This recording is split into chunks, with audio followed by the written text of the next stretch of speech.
తాకట్టులో ఉన్న బంగారం అమ్మాలనుకునే వారి ఇన్ఫర్మేషన్ ఇస్తే దాని వాల్యుయేషన్ బట్టి మీకు కమిషన్ కూడా ఇస్తుంది గోల్డ్ హబ్. ఈ ఉమెన్స్ డే స్పెషల్ గా గెస్ట్ ఎవరనంటే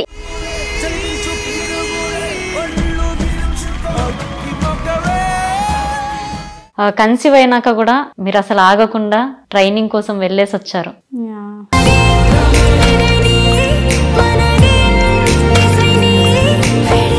ఆ బాండింగ్ చాలా మిస్ అయిపోయి ఉంటారు కదా, ఆ ఎమోషన్ ని. బేబీని వదిలి వెళ్ళడం అనేది అది చాలా ఎమోషనల్ పార్టే. చాలా కేసెస్ వస్తూ ఉంటాయి. అంటే ఏ కేసు అయినా కానీ ఒకరు నిజం చెప్తురా అబద్ధం చెప్తున్నా అని. ప్రస్తుతం లేటెస్ట్ ఉన్న కేసెస్ అయితే సైబర్ క్రైమ్స్ అని చెప్పొచ్చు. నేను సైబర్ క్రైమ్ కేసెస్ చాలా అవుతున్నాయి. హోమ్ లో ఉండే హౌస్ వైఫ్స్ కూడా చాలా టాలెంటెడ్ ఉంటారు, కానీ బయటికి రాలేని సిచ్యువేషన్స్ ఉంటాయి అందరివి. బయటికి రావాలి అని అంటే నేను ఒక్కటే చెప్తా, ఫస్ట్ నిన్ను నువ్వు నమ్ముకొని నేను చేయగలుగుతాను అనే కాన్ఫిడెన్స్ నీకు ఉంటే. చిన్న ప్లాట్ఫామ్ నుంచి ఇప్పుడు ఈ స్టేజ్కి వచ్చినందుకు చాలా ఎమోషన్స్, చాలా అన్ని క్యారీ చేసుకొని వచ్చారు. నార్మల్గా నేను చాలా మిడిల్ క్లాస్ ఫ్యామిలీ. అంటే నా కాలేజ్ ఫీజు కూడా నాకు ఒక పర్సన్ ఎవరో పే చేయడం వల్ల నేను చదువుకొని నేను డిగ్రీ అనేది సాధించి తర్వాత జాబ్ అనేది చేశాను. ఇన్ఫ్లుయెన్సర్స్ ఈ యాప్స్ గురించి చాలా ప్రమోషన్స్ జరుగుతున్నాయి. Fake apps, betting apps, app download చేసి మనీ ఇన్వెస్ట్ చేసి వాళ్ళు జనాలకి ఎంత మోసపోతున్నారు అనే ఒక అవేర్నెస్ ఉంటే కనుక అది కరెక్టా కాదా అని తెలుసుకొని ప్రమోట్ చేయాలి. సో అదే చెప్తున్నప్పుడు ఆన్లైన్లో నువ్వు ప్రతిది ఏది చూసినా కానీ 1-2 సార్లు అనేది ఆలోచించే స్టెప్ తీసుకోవాలి. వెల్కమ్ టు మనం టీవీ. మనతో ఉన్న గెస్ట్ ఎవరనంటే ఈ ఉమెన్స్ డే స్పెషల్ గా ఒక డిపార్ట్మెంట్ నుంచి, డిపార్ట్మెంట్ అంటే పోలీస్ డిపార్ట్మెంట్ అన్న గారికి చాలా మందికి పొలిటికల్ అయినా కానీ ఏ పర్సన్ కైనా కానీ ఒక భయం అనేది ఉంటుంది.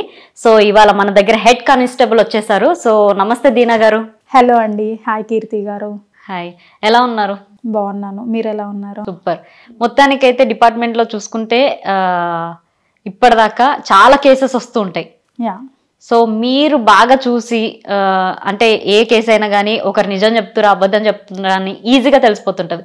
అప్పుడు మీకేమనిపిస్తుంటది? కేసెస్ని బట్టి నిజమా అబద్ధమా అని అయితే ఈజీగా అనలైజ్ చేయగలుగుతాము. సో దాన్ని బట్టి నెక్స్ట్ ఏం చేస్తాము అని చెప్పేసి మా డెసిషన్ అనేది అక్కడ ఉంటుంది. అండ్ ప్రస్తుతం ఉన్న కేసెస్ గురించి అన్నారు కాబట్టి ప్రస్తుతం లేటెస్ట్ ఉన్న కేసెస్ అయితే సైబర్ క్రైమ్స్ అని చెప్పొచ్చు నేను.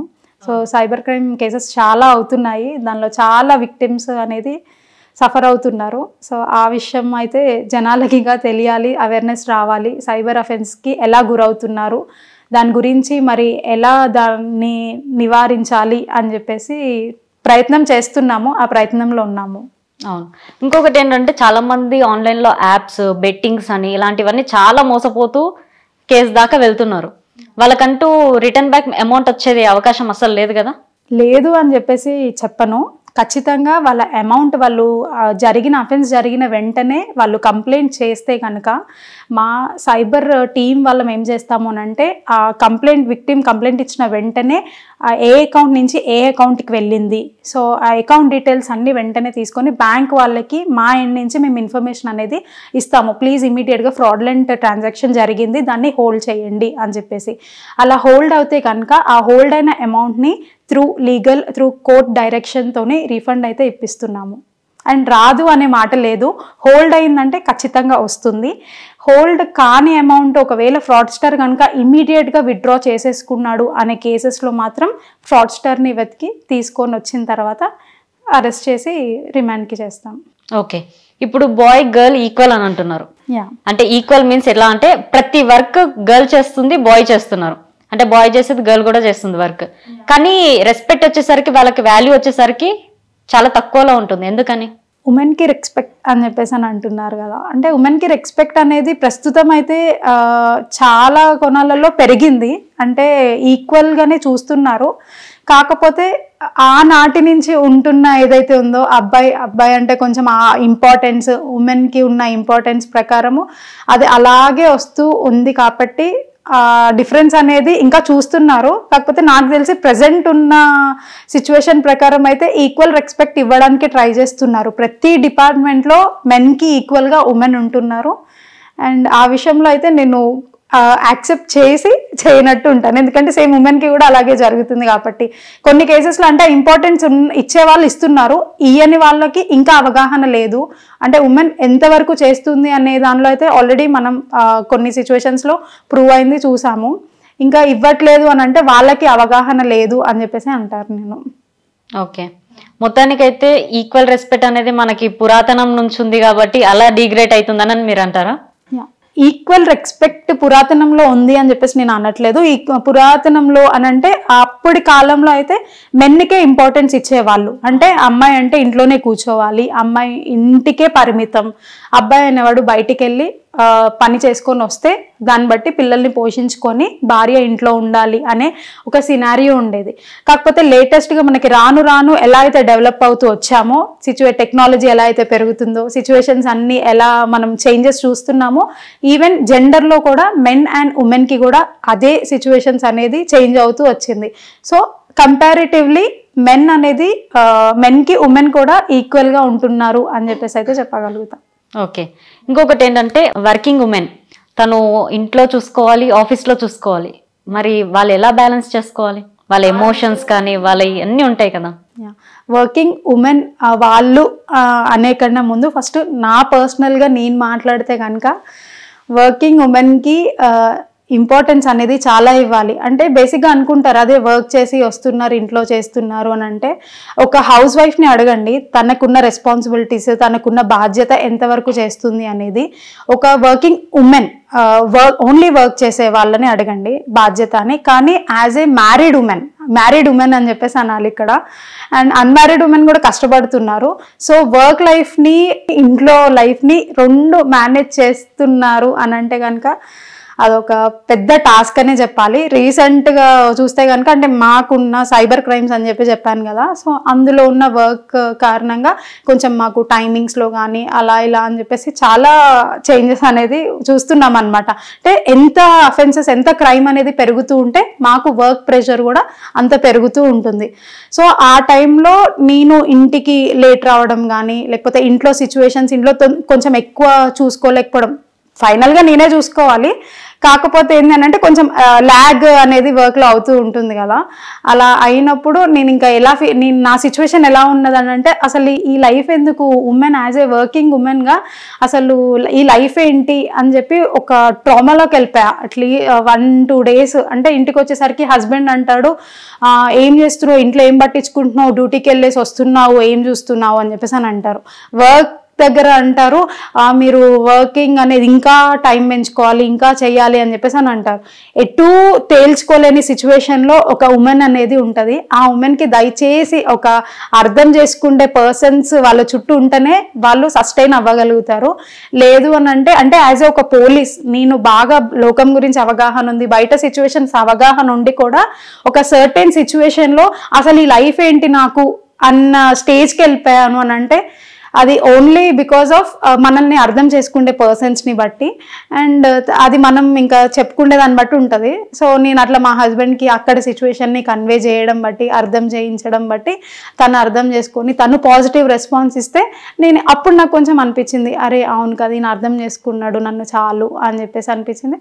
ఈవెన్ వర్క్ లైఫ్లో కూడా సేమ్ అదే క్యారీ ఫార్వర్డ్ చేయకుండా ఇంట్లోది వర్క్కి ఎప్పుడు క్యారీ ఫార్వర్డ్ చేసాము అని అంటే కనుక అక్కడ ఇంకా మనం కొలాప్స్ అవుతున్నట్టే. సో ఎక్కడిదక్కడ హ్యాండిల్ చేస్తూ ఉండడమే వర్కింగ్ ఉమెన్ ఒక లైఫ్. ఓకే, చాలా బాగా చెప్పారు అక్క. ఇంకొకటి ఏంటంటే మీ వెల్కమ్ అంటే మీరు మీ హస్బెండ్ గారు మీకు ట్రీట్ చేసి వెల్కమ్ది, ఆ తర్వాత ఎలా ఉంది లైఫ్? వెల్కమ్ తర్వాత లైఫ్ అంటే బాగా వైరల్ అయింది కదా. వైరల్ అయింది, చాలా మంది గుర్తుపడుతున్నారు. అండ్ ఒక చిన్న చెప్పాలంటే రీసెంట్గా మాకు హైదరాబాద్ కోఆపరేటివ్ సొసైటీ ఎలక్షన్స్ అనేది అయిందనమాట. అంటే పోలీస్ వాళ్ళే ఒక ఎలక్షన్స్ లాగా జరిగింది. సో నేను యాజ్ ఎ నార్మల్ పర్సన్ అంటే ఇప్పుడు నేను డిపార్ట్మెంట్లో ఉన్నాను అని అంటే యాజ్ ఎ ఉమెన్ ఆఫీసర్గా అందరికీ అయితే తెలిసి ఉండను, కంప్లీట్ సిటీ పోలీస్కి అయితే తెలియను, నా పోలీస్ స్టేషన్ పరిమితంలో ఉన్న వాళ్ళకే తెలియగలుగుతాను. సో నేను ఇది ట్రై చేద్దాం కదా ఒకసారి అన్నట్టు, అంటే జస్ట్ నేను దానిలో ఏమేం చేయాలి, నేను ఏమేమి ఇంప్లిమెంట్ చేయాలి అని ఒక కాన్సెప్ట్లో విన్ అవుతానా లేదా, ఫస్ట్ ట్రయల్ అయితే చేయాలి, దాని గురించి నాకు పూర్తి అవగాహన రావాలి అని పార్టిసిపేట్ చేశాను. ఆల్మోస్ట్ మా ప్యానెల్ నుంచి నేను విన్ అయ్యాను. సో అక్కడ అనిపించింది, అరే ఇంతమంది నన్ను గుర్తుపడుతున్నారా అని చెప్పేసి అదొక సాటిస్ఫాక్షన్. అంటే జనరల్గా మనం ఒక లైఫ్ లీడ్ చేస్తున్నాము అని అంటే మన రొటీన్ లైఫ్ కాకుండా నలుగురు మనల్ని గుర్తుపడుతున్నారు అని అంటే మనకు అదొక హ్యాపీనెస్ కదా. సేమ్ అలాగే ఈ ఎలక్షన్స్లో అంతమంది నాకు ఓట్లేసి గెలిపించారు అని అంటే నేను చాలా హ్యాపీ ఫీల్ అయ్యా. అంటే మా ప్యానెల్లో నేను హైయెస్ట్ గెలవలేదు నేను బేసిక్గా, కాకపోతే మా ప్యానెల్లో హైయెస్ట్ ఓట్స్ వచ్చింది నాకు అని అంటే అది నాకు ఒక అచీవ్మెంట్ లాగే అనిపించింది. మళ్ళీ ఇంకా సోషల్ మీడియాలో అయితే మెసేజెస్ వస్తూ ఉంటాయి అన్నమాట, మేడం మీరు చాలా లక్కీ మేడం అలా అని చెప్పేసి కొంచెం డిఫరెంట్గా ఉంది. అంటే గుర్తుపడుతుంటే చాలా హ్యాపీగా ఉందన్నమాట. ఎవరైనా ఏం కోరుకుంటారో బేసిక్గా నలుగురు గుర్తుపట్టాలి, ఒక మంచి పేరు ఉండాలి అని. సో అది ఉంది కాబట్టి కొంచెం బాగా అనిపిస్తుంది. ఓకే, జనరల్గా కేసెస్ వస్తుంటాయి, లవ్ కేసెస్. అమ్మాయి అయితే తను తప్పు చేయని, తను మోసం చేయని, చీట్ చేయని, అమ్మాయిది రైట్ ఉంటుంది, తనకే సిస్టమ్ కూడా ఉంటుంది. మరి బాయ్ పరిస్థితి ఏంటి? బాయ్ పరిస్థితి ఏంటి అని అంటే అది కూడా కన్సిడర్ చేస్తాము. అమ్మాయి ఇచ్చినంత మాత్రాన అంటే ఇక్కడ ప్రియారిటీ బేసిస్, అంటే ఉమెన్ అనగానే కొంచెం సెన్సిటివ్. ఇప్పుడు మేల్కి ఫీమేల్కి ఉన్న పిటిషన్స్లో కానీ కంప్లైంట్స్లో కానీ ఉమెన్కి అనేది కొంచెం ప్రియారిటీ ఎక్కువ ఉంటుంది, సెన్సిటివ్గా చూస్తాము. సో ఉమెనే ఇక్కడ అఫెన్స్ చేసింది అని అంటే దానికి ప్రకారము ఎవిడెన్సెస్ కలెక్ట్ చేయడము కానీ, లేకపోతే తను ఎంతవరకు నిజం చెప్తుంది అనేది, ఇన్ని ఇయర్స్ సర్వీస్లో ఉన్నాము అంటే సీనియర్ ఆఫీసర్స్ ఉన్నారు అండ్ బాగా వెల్ ట్రైన్డ్ అయిన వాళ్ళు కూడా ఉన్నారు. సో అనలైజ్ చేసుకోగలుగుతాం ఈజీగా తను నిజం చెప్తుందా అబద్ధం చెప్తుందా అని చెప్పేసి. కానీ అమ్మాయిలకే చట్టాలు ఉన్నాయి, అబ్బాయిలకి లేదు అని మాత్రం కాదు. అబ్బాయిలు కూడా ముందుకు వచ్చి కంప్లైంట్ ఇస్తే వాళ్ళకు కూడా న్యాయంగా ఎంక్వైరీ చేసి జస్టిస్ అనేది సర్వ్ అవుతుంది అని చెప్పి నా ఫీలింగ్. బేసిక్గా అబ్బాయిలు అసలు వెళ్ళరు, అది మిస్టేక్ అక్కడ అంటారు. సో అబ్బాయిలు అందుకే రమ్మని చెప్తున్నా, మీకు ఏదైనా అన్యాయం జరిగితే పోలీస్ స్టేషన్కి వెళ్ళి కంప్లైంట్ చేయండి. ఈవెన్ మీకు ఎలా జరిగిందో అమ్మాయిల మీద కూడా సేమ్ యాక్షన్ తీసుకోవడం జరుగుతుంది. కొన్ని కేసెస్ కొందరు అబద్ధాలు చెప్తుంటారు, బాగా కవర్ చేసుకుంటూ ఉంటారు ఆ అబద్ధాన్ని, కానీ మనకి ఈజీగా అర్థమైపోతుంటది. మీరు అన్నారుగా సీనియర్ పోలీసు ఉంటారు, అందరు ఉంటారని ఈజీగా అర్థమైపోతుంటది. వాళ్ళ నుంచి నిజం రావాలంటే ఎలా, ఏం చేస్తే వస్తుంది? అవన్నీ సీక్రెట్స్, ఇప్పుడు అవన్నీ చెప్పేస్తే మాకు ఫ్యూచర్ కేసెస్కి కష్టం అవుతుందేమో. కాకపోతే అది కూడా ఆ టాక్టికల్, మాకు పోలీస్గా ఒక ట్రైనింగ్ 1 day 2 days కాదు, 9 months ట్రైనింగ్ ఇస్తారు. ఫిజికల్ ఫిట్నెస్తో పాటు మెంటల్గా ఎంత స్టేబుల్గా ఉన్నాము, ఒక పర్సన్ని ఎలా ఇన్వెస్టిగేట్ చేస్తాము, ఎలా ఎంక్వైరీ చేస్తాము అనే దాని మీద కూడా మాకు చాలా క్లీన్ అండ్ క్లియర్గా కొన్ని ఇన్స్ట్రక్షన్స్ ఉంటాయి, గైడ్ లైన్స్ ఉంటాయి, ట్రైనింగ్ సెషన్స్ ఉంటాయి. కాబట్టి ఒక పర్సన్ అబద్ధం చెప్తున్నారా లేదా అని చెప్పేసి ఈజీగా చెప్పచ్చు. ఇప్పుడు మీరు నా గురించి ఏమనుకుంటున్నారో కూడా చెప్పచ్చు నేను. అమ్మో వద్దులే. ఓకే, ఇంకొకటి ఇన్ని కేసెస్ డీల్ చేస్తుంటారు అంటే మీ ప్లాట్ఫామ్ స్టార్ట్ అయినప్పటి నుంచి ఇప్పటిదాకా చాలా కేసెస్ చూస్తుంటారు. దాంట్లో ఉమెన్కి సంబంధించి ఏదన్నా ఎమోషనల్గా ఇది అన్యాయం జరుగుతుంది అని అనిపించిందా? బేసిక్గా అన్యాయము న్యాయం అనేది పోలీస్ స్టేషన్లో డిసైడ్ అవ్వదు. పోలీస్ స్టేషన్లో ఒక ప్రొసీజర్ అనేది ఫాలో అవుతాం, ఫైనల్గా జడ్జ్మెంట్ వచ్చేది కోర్టులో. అవును. సో ఉమెన్ కంప్లైంట్స్ వచ్చినప్పుడు ఏంటి అని అంటే ఫీల్ అవుతాం, అంటే వాళ్ళకి జరిగిన అన్యాయం పట్ల. నేను రిక్రూట్ అయిన కొత్తలలో ఏదన్నా అమ్మాయి కేసు వచ్చి అమ్మాయి ఏడ్చింది అంటే తనతో పాటు నేను ఏడ్చేసేదాన్ని, అంత సెన్సిటివ్గా తీసుకునే, అరే అమ్మాయికి ఇట్లా జరిగింది అని. ఆ టైంలో ఖచ్చితంగా మా ఎఫర్ట్ అయితే ఇస్తాం మేము, వాళ్ళకి న్యాయం జరిగేటట్టే ఎవిడెన్స్ కలెక్ట్ చేయడం కానీ, వాళ్ళకి హెల్ప్ఫుల్ అయ్యేటట్టే అన్ని కరెక్ట్గా సీక్వెన్స్ అనేది ఫాలో ప్రొసీజర్ అయిన తర్వాతనే కోర్టుకు అనేది పంపించడం జరుగుతుంది. సో నాకు తెలిసి ఉమెన్కి అన్యాయం జరిగింది అనే కేసెస్లో మాత్రం ఇప్పటివరకు నేను ఈ 6 years సర్వీస్లో అయితే ఏం చూడలేదు. అంటే అనొచ్చు ఇప్పుడు అందరూ మేము చేసుకుంటారు, మొత్తం అన్యాయమే జరుగుతుంది, పోలీసు వాళ్ళు ఏం న్యాయం చేయరు అని. యాక్చువల్గా పోలీస్ అనేది లా ప్రకారమే, ఒక లా ఎలా అయితే లాలో ఏమేమి ఉంటాయో దాని ప్రకారమే ఫాలో అవుతుంది. ఆ ఒక గ్రేస్ పీరియడ్లోనే ఇంకా మన వాళ్ళు కమెంట్స్ అవన్నీ వేసుకుంటారు అనమాట, ఏమని ఇట్లా పోలీసు వాళ్ళు ఏం చేస్తలేరు, టైం ల్యాక్ చేస్తున్నారు, అన్యాయం చేస్తున్నారు అని. ఇప్పుడు 2 personsని సాటిస్ఫై చేయడం ఎప్పుడు జరగదు. ఇప్పుడు నీకు బాధ అవుతుంది అని అంటే నాకు మంచి అవుతుంది అని అంటే అవతల పర్సన్కి ఖచ్చితంగా బాధ అవుతుంది. అది నువ్వు న్యాయమో అన్యాయమో అనేది ఆ ఒక్క ప్రొసీజర్లో భాగమే పోలీస్ది. జడ్జిమెంట్ మొత్తం ఎప్పుడు కోర్టుదే ఉంటుంది. నిజమే, అది మాత్రం. ఒక్కసారి యూనిఫామ్ పక్కన పెట్టేస్తే మీకు చాలా ఎమోషన్స్ని, ఇలాంటి కేసెస్ని, ఇవన్నీ ఒక ఉంటుంది కదా ఒక మైండ్ థింకింగ్, మీకేమనిపిస్తుంటుంది?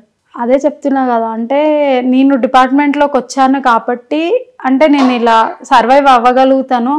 అంటే దీనిలో ఉండి కొంచెం కాకపోతే ఒక 1-2% అయినా నేను ఉమెన్కి హెల్ప్ చేయగలుగుతున్నానేమో అనిపిస్తుంది.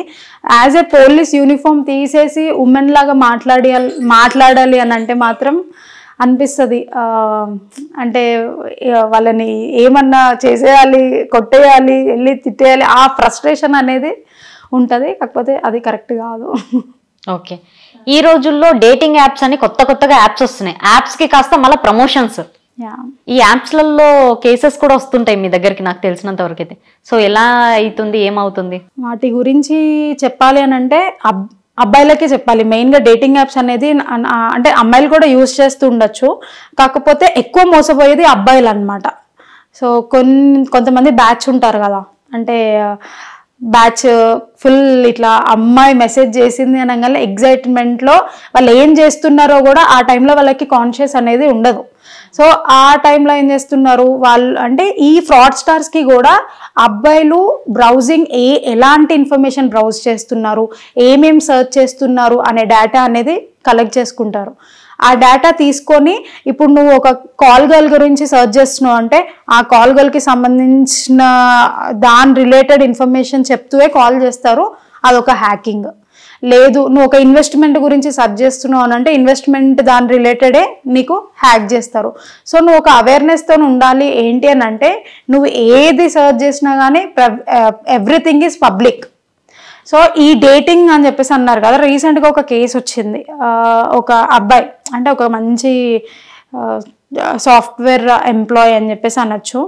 సో ఏంటంటే తన అమౌంట్ లాస్ అయ్యాడు, సమ్ అరౌండ్ కొన్ని ల్యాక్స్ అయితే లాస్ అవ్వడం జరిగింది.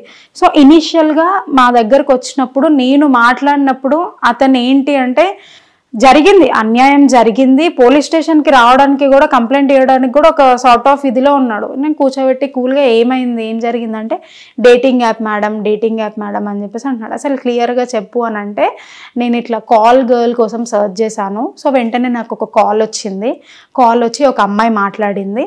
సో నియర్ బై ఏరియా ఏదో లొకేషన్ పెట్టి ఇట్లా రా అని చెప్పేసి అని మాట్లాడి దానికన్నా ముందు పేమెంట్ చేయమని చెప్పింది.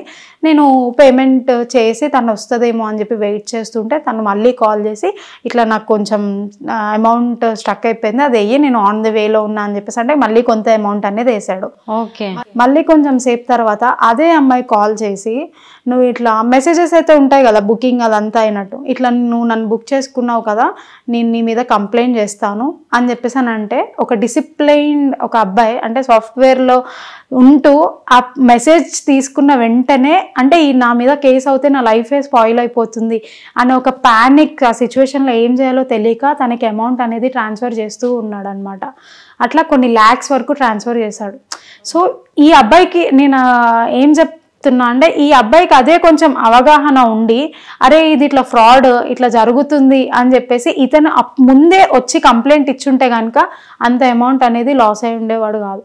సో మనం చేసేదే ఒక చిన్న మిస్టేక్, మనం చేసే మిస్టేక్స్ ద్వారానే మనం ఎంతో లాస్ అవుతాం. ఈవెన్ రియాలిటీ లైఫ్లో కూడా చిన్న మిస్టేక్కి దాని తర్వాత ఎంతో రియలైజేషన్ అవుతాం, మరి ఆ రోజు అది చేయకుండా ఉండాల్సింది కదా. ఇప్పుడు ఈ సైబర్ క్రైమ్ ఈ డేటింగ్ యాప్స్లో కూడా ఒకటే చెప్తా, మంచిగా పెళ్ళిళ్ళు చేసుకొని హ్యాపీగా ఉండండి. పెళ్ళి కాకముందు ఇట్లాంటివి సర్చ్ చేసి అవంతా చేసి అది మీ లైఫ్కే రిస్క్ అవుతుంది. ఆ అబ్బాయి ఏం చెప్తూ వచ్చాడంటే ఆ అమౌంట్ అనేది చాలా ఇంపార్టెంట్ మేడం, మా సిస్టర్ మ్యారేజ్ కోసం అని మా ఫాదర్ దాచుకున్నాడు, సో ఆ డబ్బులు అనేది నేను అలా భయంలో మొత్తం పెట్టేశాను అని చెప్పేసి అన్నాడు. ఆ సిచ్యువేషన్ ఎట్లా ఫీల్ అయ్యానంటే అరే ఒక తండ్రి కొడుకు దగ్గర సెక్యూర్గా ఉంటుంది, అతను ఎడ్యుకేటెడ్ కాదు అని చెప్పేసి కొడుకు మంచిగా చదువుకున్నోడు తెలివైనోడు అని ఈయన అకౌంట్లో వేసిన తర్వాత ఈయన ఇట్లా మోసపోయాడు. సైబర్ క్రైమ్లో విక్టిమ్స్ 110% చదువుకున్న వాళ్ళే ఉంటున్నారు. అక్కడ నాకు ఎక్కువ బాధ అనిపిస్తుంది, ఇంత చదువుకొని సైబర్ క్రైమ్ చేసే ఫ్రాడ్స్టర్కి మేము ఎంక్వైరీ చేసినప్పుడు, ఇన్వెస్టిగేషన్ చేసేటప్పుడు ఇంట్రాగేషన్ రిపోర్ట్లో వాడి స్టడీస్ వాడిది అడిగితే వాడు ఒక 8th standard 9th standard 10th inter చదివినోడే ఉంటాడు. కానీ మోసపోయేవాడు బీటెక్ లేదా డిగ్రీలు సాఫ్ట్వేర్లు అని అంటే నాకు అనిపిస్తుంది, అంటే ఎటు పోతుంది అసలు సమాజం, ఇంత చదువుకొని ఏం లాభం? చిన్న మిస్టేక్ మీరు సర్చ్ చేసేదో కానీ, మీరు షేర్ చేసే ఓటీపీయో కానీ, మీరు ఏదైతే ఇప్పుడు ఒకటి దీని ద్వారా నేను ఇంటర్వ్యూ ద్వారా ఒక అవేర్నెస్ కూడా ఇవ్వాలనుకుంటున్నా. ఏంటి అని అంటే, మీరు జాబ్స్ కోసం సర్చ్ చేస్తున్నారు. సో ఆ సర్చ్ చేసిన తర్వాత మీకు కాల్స్ వస్తుంది, మీరు డైరెక్ట్గా ఏది ఉన్నా కానీ డైరెక్ట్గా ఆఫీస్కి వెళ్ళు, అంటే ప్రతిదీ మధ్య బద్ధకం కూడా అయిపోయింది. ఆన్లైన్లో సర్చ్ చేసుడు, ఏది కావాలన్నా ఫుడ్ ఆన్లైన్, ప్రతిదీ ఆన్లైనే. ఆ ఆన్లైన్ ప్రాసెస్లో ఫ్రాడ్ కూడా అంతే విధంగా జరుగుతుంది. సో జాబ్ అని సర్చ్ చేస్తున్నావా, నీకు జాబ్ ఫ్రాడ్ కాల్స్ అనేది ఖచ్చితంగా వస్తుంది. అది జెన్యూన్ అని నువ్వు నమ్ముతున్నావు అని అంటే నువ్వు మోసపోయినట్టే. అంటే ప్రస్తుతం ఆ సైబర్ క్రైమ్ని అరికట్టే వరకన్నా కనీసం జనాలు జాగ్రత్తగా ఉంటే డబ్బులు పోగొట్టుకోకుండా ఉంటారు. కొన్ని సీరియస్ సిచ్యువేషన్స్, హాస్పిటల్కి ఎమర్జెన్సీ సిచ్యువేషన్స్ ఉంటాయి. అంటే డబ్బులు తెప్పించడం పోలీసుల బాధ్యత కాదా అని అంటారు ఈజీగా. నువ్వు పోగొట్టుకున్నావు అని అంటే దాన్ని తెప్పించడానికి యాజ్ ఏ లా ప్రకారమే వెళ్ళాలి అని అంటే ఆ టైం టేకింగ్ ప్రాసెస్లో నువ్వు ఒక నెగటివ్ ఇంపాక్ట్ అనేది పోలీస్ మీద వేసేస్తున్నావు, అరే పోలీసు వాళ్ళు ఇప్పిస్తలేరు అని. కానీ నువ్వు ఏదన్నా ఇప్పుడు ఒక జస్ట్ నార్మల్గా ఒక మనం ఏదో ఫ్రూట్ సలాడే చేసుకుందాం అనుకున్నాం, ఫ్రూట్ సలాడ్ నీ కళ్ళ ముందు వచ్చేది కదా, అదేం నార్మల్గా ఫ్రూట్ అనేది గ్రో అవ్వాలి, దాన్ని తేవాలి, కట్ చేసి నీది నువ్వు తినాలి. సో ఈ ఇన్వెస్టిగేషన్ అనేది కూడా అంతే, ప్రతి కోణం నుంచి ఎంక్వైరీ చేసిన తర్వాతనే నీకు ఒకటి అనేది ఇస్తాం. మనం ఏదో సినిమా ఉండేది 3 గంటలు, 3 గంటలలో ఇన్వెస్టిగేషన్ మొత్తం చూపించేస్తాడు.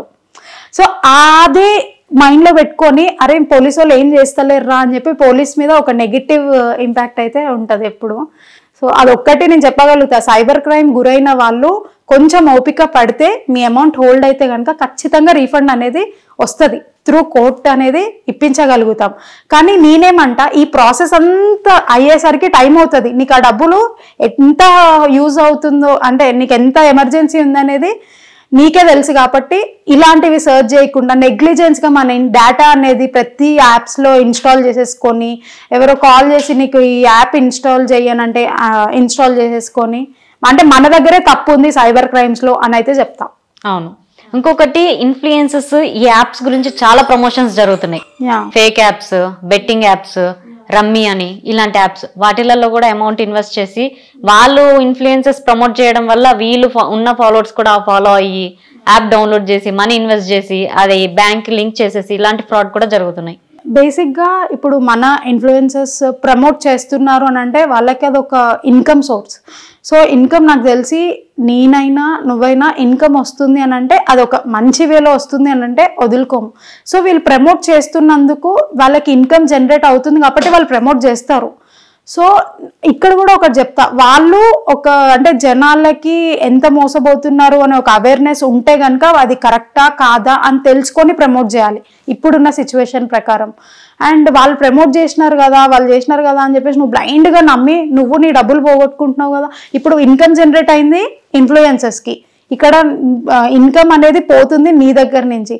సో అదే చెప్తున్నప్పుడు ఆన్లైన్లో నువ్వు ప్రతిది ఏది చూసినా కానీ 1-2 సార్లు అనేది ఆలోచించే స్టెప్ తీసుకోవాలి అని చెప్పేసి చెప్తున్నా. మేబీ దీన్ని కూడా మనం రాను డేస్లో అరికట్టగలుగుతాం.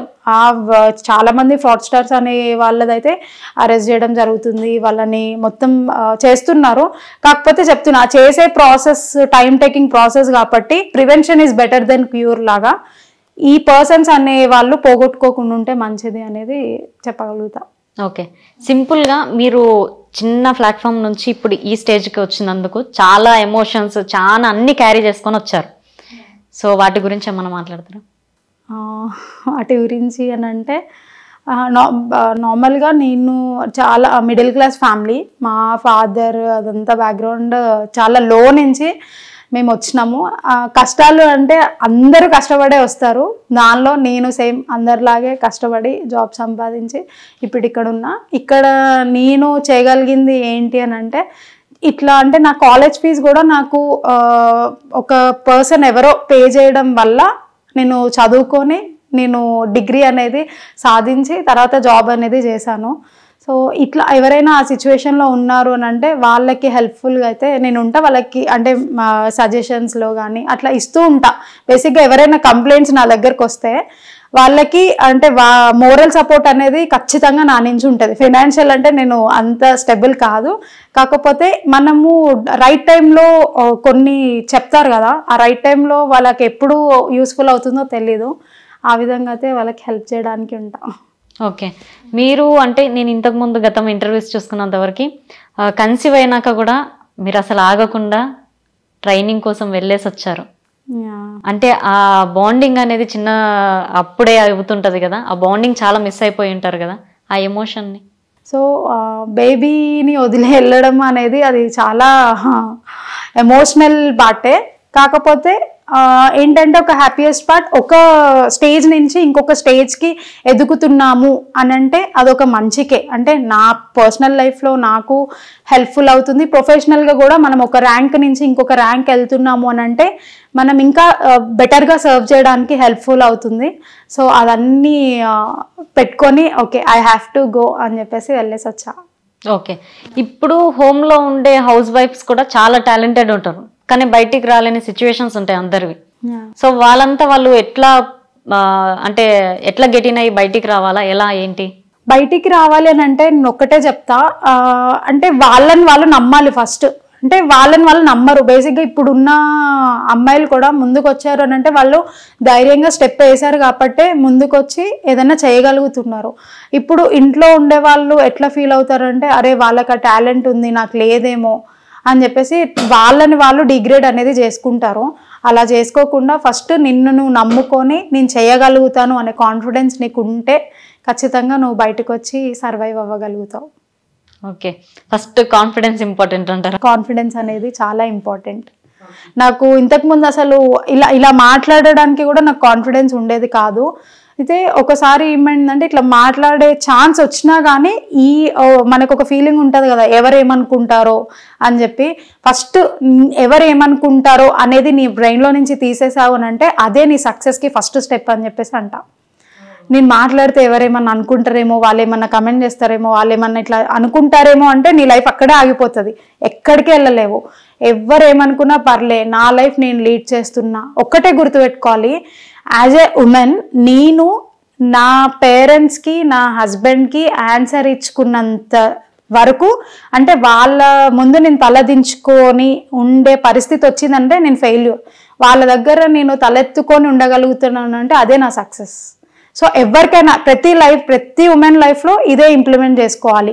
హస్బెండ్కి పేరెంట్స్కి సమాధానం చెప్పుకొని ఉండగలుగుతున్నారు అని అంటే వాళ్ళు ఒక సక్సెస్ అయినట్టే, వాళ్ళు కరెక్ట్ వేలో వెళ్తున్నట్టు.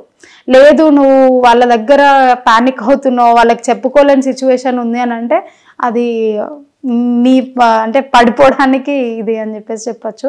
కానీ దీనికి మేజర్గా సపోర్ట్ అనేది ఉండాలి. హస్బెండ్స్ నుంచి సపోర్ట్ ఉంటేనే ఒక ఉమెన్ ఏదన్నా చేయగలుగుతుంది. హస్బెండ్ నుంచి సపోర్ట్ లేదు అని అంటే ఉమెన్ ఏదీ చేయలేదు. అంటే కొన్ని సిచ్యువేషన్స్లో అంటే ఇంకా డైవర్స్ వాళ్ళు కానీ అట్లా ఇట్లా ఇండిపెండెంట్గా ఎదుగుతారు. వాళ్ళ మీద నాకు చాలా రెస్పెక్టే చెప్పాలంటే. ఎందుకంటే హస్బెండ్ సపోర్ట్తోనే ఎదగడం వేరు, ఇండిపెండెంట్గా స్ట్రాంగ్గా ఉండి ఎదగడం వేరు. అంటే కొన్ని రీజన్స్ ప్రకారం మరి ఏదో రీజన్స్ ప్రకారం డివైడ్ అయితే అయిపోతారు, కానీ ఇండిపెండెంట్గా వాళ్ళు ప్రతిదీ ఫేస్ చేస్తూ ఎదుగుతారు కదా, వాళ్ళ మీద నాకు చాలా రెస్పెక్ట్ ఉంటుంది. ఓకే, ఇంకొకటి ఏంటంటే ఈ కేసెస్లలో చాలా వరకు కొన్ని కేసెస్ పెండింగ్లోనే ఉండిపోతుంటాయి. మిస్సింగ్ కేసెస్ కానీ ఇంకా ఏదన్నా హెరాస్మెంట్ కేసెస్ కానీ, వాటి ఎలా అంటే లా ప్రకారం వెళ్తారు కాబట్టి అలా పెండింగ్ ఉండిపోతుంది అంటారా? పెండింగ్ ఉండిపోతుంది. కాకపోతే కొన్ని రీజన్స్ అంటే మిస్సింగ్లో మనకి అన్ని ట్రాజడీ మిస్సింగ్సే ఉండవు. కొన్ని ఎలా అంటే అంటే వాళ్ళు తెలిసి చెప్పి వెళ్ళిపోవచ్చు, కానీ దాన్ని వాళ్ళ మీదకి రాకుండా వాళ్ళు ఏంటంటే వచ్చి మిస్సింగ్ కంప్లైంట్ అనేది ఫైల్ చేసేస్తారు. సో వాళ్ళు ఏంటి అంటే నాకు వెళ్ళాలని లేదు అంటే బేసిక్గా మ్యారీడ్ ఉమెన్స్లో తీసుకుంటే నేను వెళ్ళి ఉండలేను సార్, నేను రాలేను సార్ అని చెప్పేసి అని అంటారు. ఇక్కడ వీళ్ళకేమో వాళ్ళని ఎట్లనే పిలిపియండి సార్ అది ఇది అని చెప్పేసి అని అంటారు. అట్లాంటి కొన్ని కేసెస్లో ఏంటంటే అక్కడ ఉమెన్ ఆమెకి సపోర్ట్ చేయాలి. ఇటు యాజ్ ఏ కంప్లైనెంట్ వీళ్ళకి సపోర్ట్ చేయాలి. అట్లాంటి కేసెస్లో కొంచెం ల్యాగ్ అనేది అయితే ఉంటుంది. ఫైనల్గా దానికి మళ్ళీ మాకు గ్రేస్ పీరియడ్ కూడా ఉంటుంది. ప్రతి కేసు మిస్సింగ్ కేసు కానీ కిడ్నాప్ కేసెస్ కానీ అట్లాంటివి ఇమీడియట్గా ఈ పీరియడ్లోపే క్లోజ్ చేయాలి, అంటే డిటెక్షన్ చేసి క్లోజ్ చేయాలి అని చెప్పేసి ఉంటుంది. కాబట్టి ప్రస్తుతం అయితే అట్లా లాంగ్ పెండింగ్ ఉన్న మిస్సింగ్ కేసెస్ అయితే ఏం లేవు అనుకుంటున్నా. ఓకే, ఈ ఉమెన్స్ డే అంటే యాజ్ ఏ ఉమెన్గా మీరు ఏం చెప్తారు? యాజ్ ఏ ఉమెన్గా అంటే women has to be very strong అని చెప్తా. ఉమెన్ అని అంటే ఫస్ట్ మనల్ని తక్కువ చేసేసుకుంటామేమో అనిపిస్తుంది. అరే ఉమెన్ అని నేను చెయ్యలేనేమో, నేను సాధించలేనేమో అని చెప్పేసి. ఒకవేళ నేను చేయలేను, ఫస్ట్ నేను పోలీస్లోకి వస్తుంటే కూడా చాలామంది అన్నారు పోలీస్లోకి వెళ్తున్నావా, అరే పోలీస్ ఎట్లుంటుంది అని చెప్పేసి అనేటోళ్ళు. కానీ నేను నా లైఫ్ ఎలా ఉంటుంది అంటే నాకు జస్ట్ నేను అప్పుడు స్టడింగే, తర్వాత నేను జాబ్ చేయాల్సిందే. అదేదో పోలీస్నే నేను ఒక ప్రొఫెషన్ లాగా ఫస్ట్ గవర్నమెంట్ జాబ్ వచ్చింది నాకు. నేను ఎందుకు వెళ్ళకూడదని డేర్ చేసి వచ్చాను అండ్ ఈరోజు ఇలా ఉన్నా. సో దీనికి ఒకటే నా కాన్ఫిడెన్స్, నా నమ్మకం, నిన్ను వెళ్ళి ఏదన్నా చెయ్యాలి అని చెప్పేసి. సో అలా మీ ఉమెన్ కూడా ఎలా అంటే వాళ్ళకి వాళ్ళు ఫస్ట్ కాన్ఫిడెన్స్ తెచ్చుకొని వాళ్ళు ఏదైనా చేయగలుగుతాం అని ఒక స్టాండర్డ్ అనే థింకింగ్ వాళ్ళకు ఉంటే కనుక ఏదైనా సాధించగలుగుతారు. Okay, thank you so much Deena garu and మీ వాల్యుబుల్ టైంని మా కోసం ఇచ్చినందుకు. సో నెక్స్ట్ ఇంటర్వ్యూ కూడా ప్లాన్ చేద్దాము మీ లైఫ్ స్టైల్ కోసం పర్సనల్గా. ఇప్పుడు కాబట్టి మనకి కొన్ని యూనిఫామ్లో వచ్చారు కాబట్టి రూల్స్ అండ్ రెగ్యులేషన్స్ మాట్లాడుకున్నాం. Thank you so much. And final గా ఒక క్వశ్చన్, చెప్పండి. ఇన్స్టాగ్రామ్ లో చాలా వరకు రూమర్స్ కామెంట్స్ వస్తుంటాయి, పిన్ చేస్తుంటారు, మీకు ఎలాంటివి వస్తుంటాయి? నాకు ఎలాంటివి వస్తూ ఉంటాయంటే అంటే బేసిక్గా నా ఇన్స్టాగ్రామ్ ప్రొఫైల్ వచ్చేసి అంటే అవేర్నెస్ అనేది చెప్తూ ఉంటాను. అది నా పర్సనల్ రీచింగ్ చాలా ఉంటుంది, అందుకనే అడుగుతున్నాను నేను ఎలాంటివి వస్తుంటాయి అనేసి. సైబర్ క్రైమ్ రిలేటెడ్ అయితే చాలా మంది మాకు పైసలు రావు, మీరు ఇవి ఇట్లా చెప్తున్నారు అని చెప్పేసి అని అంటారు. అదే చెప్పా కదా ఇందాక, పైసలు రావు అని చెప్పేసి నువ్వు కంప్లైంట్ చేయకుండా అక్కడే ఆగిపోయావు అని అంటే రావు. నువ్వు వచ్చి కంప్లైంట్ చేసి అసలు ఇన్వెస్టిగేషన్ ఎలా జరుగుతుంది, అసలు ఎంక్వైరీ అనేది ఏ ఫార్మాట్లో చేస్తారు అని చెప్పి తెలుసుకుంటే కనుక వస్తాయి. సో మోస్ట్లీ ఆ నెగిటివ్ కమెంట్సే వస్తాయి. ఇంకొంతమంది ఉంటారు ఏమంటారు, మీరు డ్యూటీ కదా, పబ్లిక్ సర్వెంట్ కదా, మీరు ఎందుకు ఈ వీడియోస్ చేస్తున్నారు, అవసరమా అని చెప్పేసి అని అంటారు. ఆ వీడియోస్లో నేను ఏం చేస్తున్నా, ఇన్ఫర్మేషన్ ఇస్తున్నా జనాలకి, అరే ఇలా కంప్లైంట్స్ అవుతున్నాయి, అవేర్నెస్ అనేది కనీసం ఆ వీడియోస్ ద్వారా అన్నా తెలియాలి. అంటే నా ఉన్న వర్కింగ్ ప్లేస్లో నేను ఒక 30 seconds అనేది జనాల కోసం వర్క్ చేసేదే పబ్లిక్ సర్వెంట్ జనాల కోసము. సో ఇంకా నేను ఒకటే ప్లేస్లో ఉండి జనాలకు రీచ్ అవ్వాలి అనే ఒక కాన్సెప్ట్తోని నా పర్సనల్ ఇంట్రెస్ట్ మీద చేస్తున్నాను. ఓకే, ఒకవేళ మీకే బిగ్ బాస్ ఛాన్స్ వస్తే వెళ్తారా?